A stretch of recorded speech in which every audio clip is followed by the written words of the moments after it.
Puspusan na rin ang paghahanda ng La Trinidad Benguet para sa Strawberry Festival sa darating na Marso. Iba't ibang aktibidad isasagawa. May report si Denver Bastingo ng LGU La Trinidad.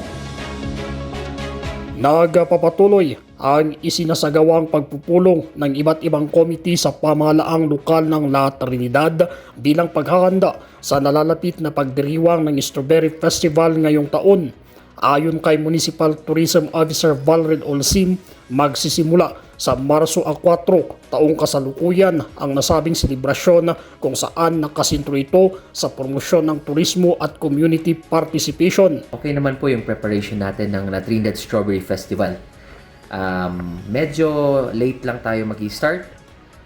March 4, ang mga committees natin ay nag-prepare na para sa ating celebration. Aniya, sa Marso 18 ay gaganapin ang main program kung saan imbitado ang komunidad at mga bisita para sa cultural presentation. Sa Marso 21 at sa mga susunod pa na mga araw ay tampok naman ang iba pang makakalagang aktibidad. Sa March 21 naman po, isa ring highlight ang ating drum and lyre, street dancing, and float parade. So ang pangunahing mga participants ng ating float ay ang ating mga barangays.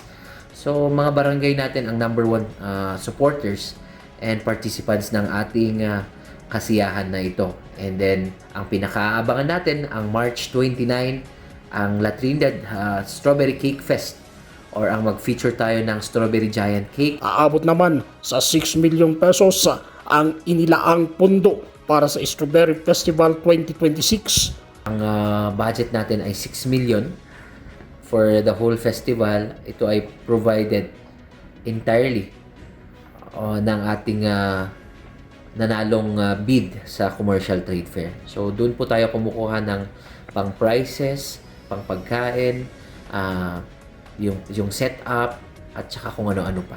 We make sure na yung ating nakokolekta sa ating commercial trade fair ay pumupunta talaga sa events. Samantala, ang tema ng pagdiriwang ay Limitless La Trinidad, Heart, Harvest, and Harmony. Denver Bastingo, Limitless La Trinidad.